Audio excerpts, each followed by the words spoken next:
ओम नमः शिवाय। श्री उमा संहिता प्रथम अध्याय। श्री कृष्ण उपमन्यु संवाद। जो रजोगुण से संसार की सृष्टि करते हैं, सत्वगुण से 7 भुवनों को धारण करके उनका भरण पोषण करते हैं तथा तमोगुण से युक्त हो इस संसार का संहार करते हैं, जो इन तीनों गुणों की माया को त्याग कर पुनः शुद्ध रूप में स्थित हैं, उन सत्यानंद स्वरूप अनंत बोधमय निर्मल परब्रह्म शिव का हम ध्यान करते हैं। हे सर्वेश्वर, शिव की सृष्टि काल में ब्रह्मा, पालन के समय विष्णु और संहार के समय रुद्र नाम धारण करने वाले सत्व गुण एवं सत्व भाव से ही उनकी प्राप्ति संभव है। ऋषि बोले, हे महाज्ञानी व्यास, शिष्य सूत जी, हम सब आपको नमस्कार करते हैं। आपने हम सब पर कृपा करके हमें कोटि रुद्र संहिता को सुनाया है। अब हमें उमा संहिता में वर्णित श्री पार्वती जी और शिव जी की अद्भुत लीलाओं के बारे में बताइए। ऋषियों की इस प्रार्थना को सुनकर सूत जी बोले, हे मुनिगणों, आपकी प्रसन्नता के लिए मैं परम दिव्य भोग और मोक्ष प्रदान करने वाले इस मंगलमय चरित्र को सुनाता हूँ। पूर्व काल में मुनि व्यास ने सनत कुमार जी से इस कथा को सुना था। सनत कुमार जी बोले, हे व्यास जी, श्री कृष्ण पुत्र पाने की इच्छा लेकर कैलाश पर्वत पर तपस्या करने पहुँचे। वहाँ उन्होंने उपमन्यु को तपस्या करते देखा और उनसे सब बातें कहीं। तब शिव महिमा बताने के लिए भी कहा। तब उपमन्यु बोले, हे श्री कृष्ण, एक बार जप करते हुए मैंने शिव जी का दर्शन किया। उनके पास अपव्यय, गुह्य एवं अनेक दिव्य अस्त्र शस्त्र भी थे। शिव जी का त्रिशूल अत्यंत शक्तिशाली है एवं सागर के जल को एक पल में सुखा सकता है। इसी त्रिशूल से शिव जी ने लवणासुर का वध किया था। वहाँ मैंने एक फरसा देखा जो अत्यंत तीक्ष्ण धार वाला था। यही फरसा शिव जी ने परशुराम को दिया था। साथ ही वहाँ सुदर्शन चक्र भी था जो करोड़ों सूर्यों के समान प्रकाशित हो रहा था। शिव जी का पिनाक नामक धनुष, तलवार, गदा आदि शस्त्र भी मैंने वहाँ देखे। तत्पश्चात मैंने त्रिलोकीनाथ कल्याणकारी भगवान शिव को वहाँ पर देखा। उनके दाहिनी ओर ब्रह्मा जी हंस से जुते विमान में बैठे थे और बाईं ओर श्री हरि विष्णु गरुड़ पर बैठे हुए थे। मनु, भृगु आदि ऋषिगण, देवराज इंद्र सहित सभी देवता वहाँ उनके सम्मुख खड़े थे। रुद्र जी के पास ही नंदी एवं अन्य भूतगण बैठे थे। सभी हाथ जोड़कर अपने आराध्य देव की स्तुति कर रहे थे। उन्हें देखकर मैंने ही सर्वेश्वर शिव की स्तुति करनी आरंभ कर दी। तभी शिव जी ने मुझे साक्षात दर्शन दिया और बोले, हे ब्राह्मण, मैं आपकी भक्ति से प्रसन्न हूँ, अपना मन चाहा वर मांगो। शिव जी के उत्तम वचनों को सुनकर मैंने हाथ जोड़कर कहा, हे देवादिदेव महादेव, यदि आप मुझ पर प्रसन्न हैं तो मुझे अपनी अविरल भक्ति प्रदान कीजिए। प्रभो, मुझे मेरे परिवार सहित दूध भात का भोजन सदा मिलता रहे। उपमन्यु के वचन सुनकर शिव जी बोले, तथास्तु। तुम सब मुनियों में परम ऐश्वर्यशाली होंगे तो तुम्हें सदैव अमृतमय शरीर की प्राप्ति होती रहेगी। जब भी तुम भक्ति भाव से मेरा ध्यान करोगे मैं तुम्हें दर्शन दूंगा। ये कहकर शिव जी वहाँ से अंतर्धान हो गए। हे कृष्ण, भगवान शिव ही सब तत्वों के ज्ञाता हैं, वे ही सर्वेश्वर हैं और इस संसार का हित और कल्याण करने वाले हैं। अतः पुत्र प्राप्ति हेतु तुम शिव जी की आराधना करो।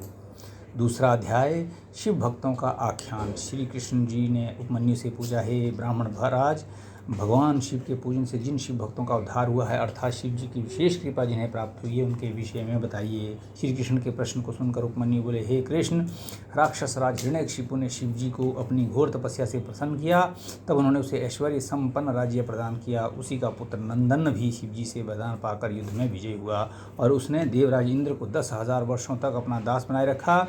इसी प्रकार सतमुख राक्षस ने शिव का पूजन कर 1000 पुत्र प्राप्त किए। जब ऋषि याज्ञवल्क्य ने शिव जी की आराधना से उन्हें प्रसन्न किया तो वेदों के महान ज्ञाता हुए। व्यास मुनि को भी शिव कृपा से ही वेद, पुराण, इतिहास एवं शास्त्रों का ज्ञान प्राप्त हुआ। एक बार की बात है, शिव जी के क्रोध से पृथ्वी का सब जल सूख गया था।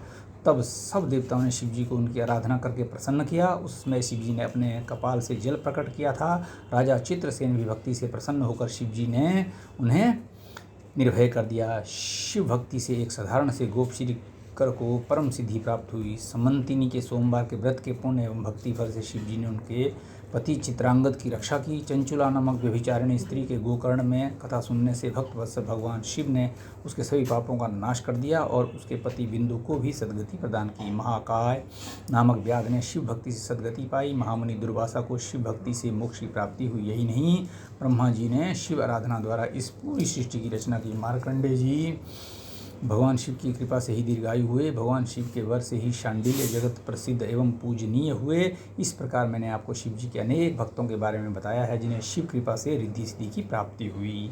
तीसरा अध्याय, शिव महात्म्य वर्णन। श्री कृष्ण जी ने उपमन्यु से पूछा, हे महामुने, क्या भगवान शिव मुझे भी दर्शन देंगे? उनकी बात सुनकर उपमन्यु बोले, अवश्य ही भगवान शिव आपको दर्शन देंगे। मैं आपको एक अद्भुत मंत्र बताता हूँ, जिसके जाप से निश्चय ही शिव जी प्रसन्न होकर न केवल आपको दर्शन देंगे, अपितु आपकी पुत्र प्राप्ति की इच्छा भी अवश्य पूरी करेंगे। तब उन्होंने श्री कृष्ण को शिव महिमा का वर्णन करते हुए पंचाक्षरी मंत्र ओम नमः शिवाय की दीक्षा दी। उपमन्यु से सारी विधि विधान जानकर श्री कृष्ण ने शिव जी को प्रसन्न करने हेतु जटाजूट धारण किया और फिर अपने पैर के अंगूठे पर खड़े होकर कठिन तपस्या आरंभ कर दी। श्री कृष्ण को भक्ति पूर्वक शिव उपासना करते करते 15 माह बीत गए। 16वां महीना लगते ही सर्वेश्वर शिव ने प्रसन्न होकर श्री कृष्ण को श्री पार्वती जी सहित दर्शन दिए और बोले, हे कृष्ण, आप मेरे परम भक्त हैं। आपकी इस भक्ति पूर्ण आराधना से मैं बहुत प्रसन्न हूँ। मांगो, क्या मांगना चाहते हो? शिव जी के ऐसे वचन सुनकर श्री कृष्ण बोले, हे देवादिदेव महादेव जी, आपने मुझे दर्शन देकर आज मेरा जीवन सफल कर दिया है। भगवान, मैं आपसे चाहता हूँ कि मैं सदा धर्म के मार्ग पर चलूं और संसार में यश प्राप्त करूं। मेरा निवास आपके पास हो और आप में मेरी सदा दृढ़ भक्ति बनी रहे। मैं सदा युद्ध में विजयी रहूं। मैं शत्रुओं का नाश कर योगी जनों का प्यारा बनूं और मुझे इस 10 पराक्रमी पुत्रों की प्राप्ति हो। श्री कृष्ण के वचनों को सुनकर शिव जी ने प्रसन्नतापूर्वक उन्हें सभी वर प्रदान कर दिए। श्री पार्वती जी ने लोक कल्याण हेतु ब्राह्मणों की सेवा करने का वर प्रदान किया। तत्पश्चात शिव पार्वती अंतर्धान हो गए। तब श्री कृष्ण भी प्रसन्नतापूर्वक उपमन्यु के पास पहुँचे और उन्हें अपने वरदान के बारे में बताकर वे अपनी नगरी द्वारका को चले गए। श्री रामचंद्र जी ने भी भगवान शिव की आराधना कर उन्हें प्रसन्न किया और उनसे दिव्य अस्त्र प्राप्त किए। शिव जी के आशीर्वाद के फलस्वरूप उन्होंने लंका के विशाल समुद्र पर पुल बनाकर लंकेश्वर रावण को मारकर अपनी पत्नी सीता को मुक्त कराया। परशुराम ने शिव जी को प्रसन्न कर शिव जी से परशु नामक फरसा प्राप्त किया और उससे ही अपने पिता ऋषि जमदग्नि का वध करने वाले सहस्रार्जुन का वध किया। चाक्षुष नाम मनु पुत्र ने शाप भोगते हुए भी दंडक वन में शिव जी की तपस्या की, जिससे प्रसन्न होकर शिव जी ने उन्हें सांसारिक बंधनों से मुक्त कर गणेश जी का गण बना दिया। गर्ग मुनि की आराधना से प्रसन्न होकर 1000 पराक्रमी पुत्रों का आशीर्वाद प्रदान किया। शिव जी की कृपा से ही गालब नामक एक निर्धन ने अपनी तपस्या से शिव जी को प्रसन्न कर दिया और अपने पिता को पुनर्जीवित कर दिया। मुनियों, इस प्रकार मैंने आपसे शिव महात्म्य का वर्णन किया है। चौथा अध्याय, शिव माया वर्णन। व्यास जी बोले, हे सनत कुमार जी, अब आप हमें त्रिलोकीनाथ भगवान शिव के लीलामय चरित्र के विषय में बताइए। ये सुनकर सनत कुमार जी बोले, हे व्यास जी, भगवान शिव परम ब्रह्म परमात्मा हैं। वे ही सबके ईश्वर हैं। शिव से ही 8 देव योनि, 1 मानव योनि एवं 5 पक्षी योनि अर्थात 14 योनियाँ उत्पन्न हुई हैं। ब्रह्मा, विष्णु, देवेंद्र, चंद्र, सूर्य आदि सभी देवताओं सहित दानव, नाग, किन्नर, गंधर्व आदि सभी की उत्पत्ति शिव जी की कृपा से ही हुई है। इस सारे जगत में शिव जी की माया फैली है। इस संसार में घटित होने वाली हर घटना शिव माया का ही रूप है।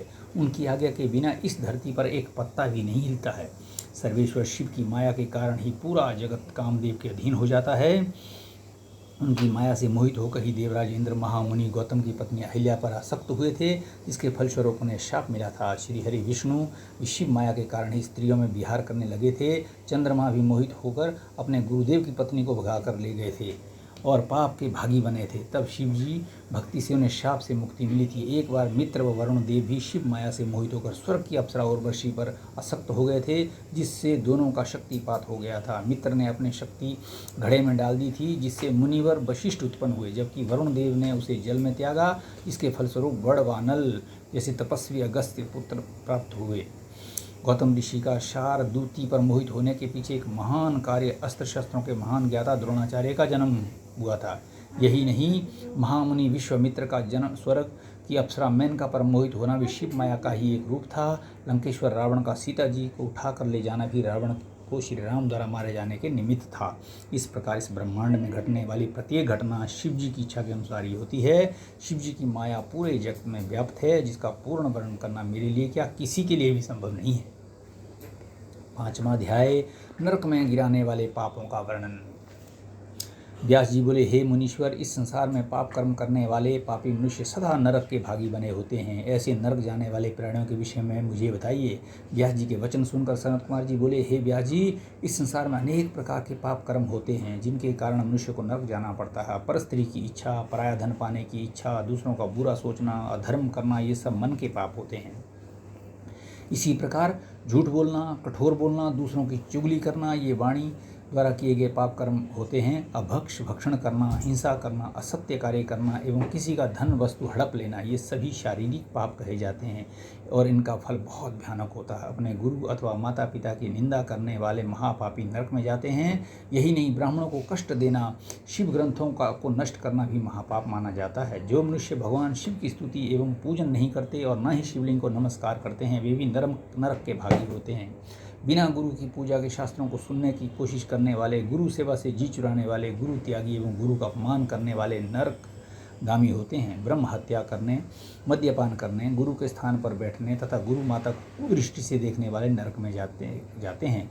वेदों की जानकारी रखने वाले एवं पूजन आराधना को त्याग देने वाले, दूसरों की अमानत को हड़पने वाले तथा चोरी करने वाले सभी मनुष्यों को अवश्य ही नरक में रहना पड़ता है। परस्त्री का भोग करने वाले अथवा व्यभिचार करने वाले मनुष्य अवश्य ही नरक में जाते हैं। यही नहीं, पुरुष, स्त्री, हाथी, घोड़ा, गाय, पृथ्वी, चांदी, वस्त्र, औषध, रस, चंदन, अगर, कपूर, पट्टे, कस्तूरी आदि को अकारण ही बेच देने वाले मूर्ख मनुष्यों को नरक का अवश्य भोगना पड़ता है।